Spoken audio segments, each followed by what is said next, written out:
want to show you some experiments.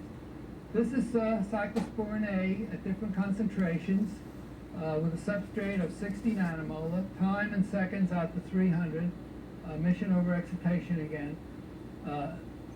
2,000 nanomolar cyclosporin, 1,000 nanomolar, 500 nanomolar, and the control. And the only thing we're interested in is the slope. We're not interested in absolute values. Okay, this is with a higher substrate concentration. This is control. It does have a little slope to it, as you can see. It's not quite zero. Then 1 micromolar PSC, 8.3 micromolar PSC, 16 micromolar PSC. And you can see these slopes are changing. Up here, they're not changing anymore. It was almost the same.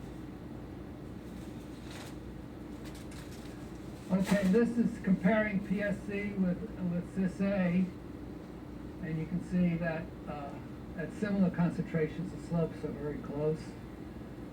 This is control. This is with the high substrate concentration. This was in June. Everything else is the same. This was a very short experiment. This only went out to 160 seconds, because at 250 it's going fast. Okay, this is at a low substrate concentration. This is just comparing different concentrations of PSCs, 0, 1, 5, and 8. And you can see the slope changing with the concentration of the inhibitor. Okay, the punchline is that if you can knock out the pump and reverse the drug resistance, you give cancer patients another chance to survival. So that solving this problem is very important, but apparently very difficult because it's going very slowly. So we've known about it for 30 years and still don't know exactly what to do about it. This is the Salt Creek Falls in Oregon, which is something I saw in the spring. This is the Heceta Head Lighthouse. I thought that would be a good closing. Also in Oregon. This looks out over the Pacific Ocean. And the guy who shows you the building is a guy who's about 75 and he's retired. He's a retired farmer. So we had a very interesting conversation. I told him, unfortunately, there's no lighthouses in Knoxville. Okay, I'll answer any questions at this point.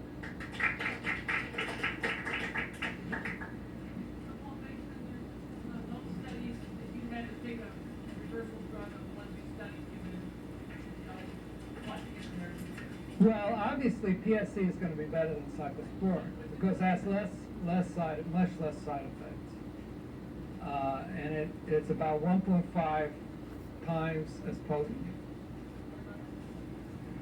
The new one, if you did it on a weight basis, because it's a lower molecular weight, it would be almost the same as PSC. If you measure on a molar, molar per liter or mole per liter basis, it's about double, because the molecular weight's about double. Now, if a person wanted to stick their neck out, you might say that there are 2 molecules in the site. I don't know. I don't know. I've seen things like that in the literature, but I don't know how valid they are, to tell you the truth. It's just something you observe. See, the peculiar thing is that it's very difficult when you're measuring kinetics to give a structural interpretation, because kinetics is an abstract science. It tells you some things. It tells you, how the law of mass action is working, which is very important. It tells you a lot about physiology, but it doesn't tell you much about structure. I haven't really seen I haven't seen any clinical data. There's been a lot of experimental data with it, because apparently the company that's backing it has put a lot into it. If it has minimal side effects, then it'll beat the other one out. But I understand that a new one has just come out. And whether this is better or worse than PSC, I have no idea. It's been very difficult to have any kind of functional test of the pump. There are antibody tests, there's RNA tests, and all kinds of different tests. Every lab disagrees. They all get different answers, no matter who's looking for the pump. Obviously, you want to know this, when you get a specimen from a cancer patient, whether it has drug resistance. But it's been very hard to standardize. I think a good functional test could be extremely valuable. Now, this test, the calcium method will work with cytofluorograph, because I asked Joe to try it and it worked beautifully. And so you could use it with cytofluorograph, which of course is based on fluorescence too, and you could set the wavelengths the same.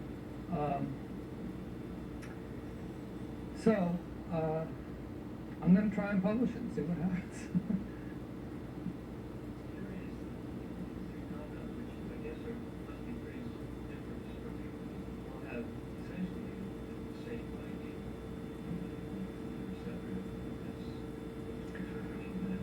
Well, apparently the pump has a very broad specificity for substrates and inhibitors. On the other hand, it can detect the difference between two diastereomers, because I did that experiment a couple of years back.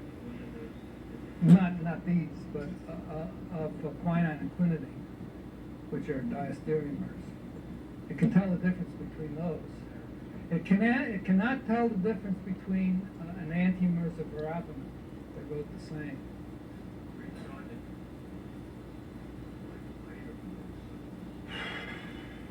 Well, now you have to ask me to think about my memory. Quinidine in an in vitro experiment is more potent than quinine.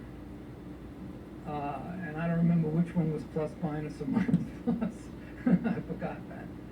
I think quinidine is plus and quinine is negative, but I'm not sure. If you do it in vivo, you get the opposite results. And I worked on that for about a year and a half, because I thought that was a fascinating thing, that you would get the opposite result in vitro and in vivo. And I published it, and nobody paid any attention to it whatsoever. So I thought that was, huh? No, not like, they're not comparable to this. They're nowhere near as good. Well, if you're looking at the calcium method, I think you want to have a good inhibitor to get anywhere. Because if the inhibitor was weak, you'd have to use a high concentration, and you'd start to making your cells sick and getting side effects. And you want to be working with. And besides, that's what you want to do anyway, right? Try to work with the best inhibitors available. The ones that are, I think, from my personal opinion, based on what I've read, it's ridiculous to treat a patient with quinine for inhibition of drug reversal.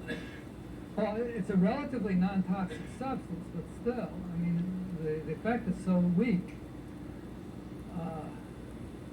Now that we know this, I mean, there's no point to it. You want to try and use the best drugs that you can get. So the mechanism is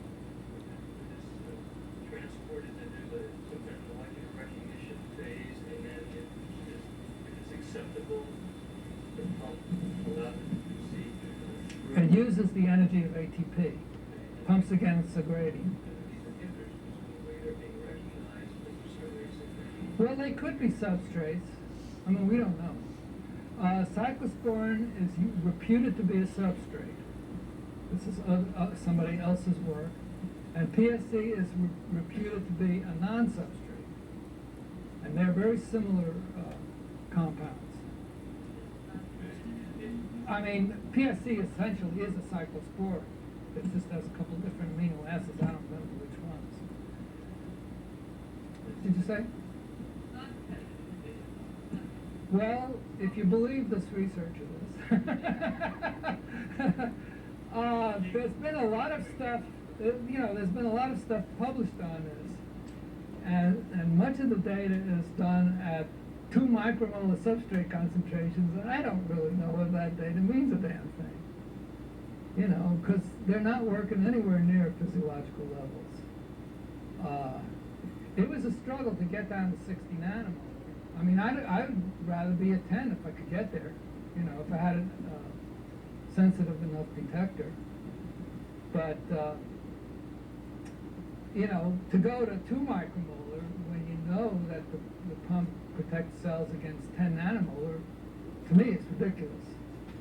And yet, that is the state of the art in this particular field, unfortunately. Have you patented transform? What Do you think transform? the amount of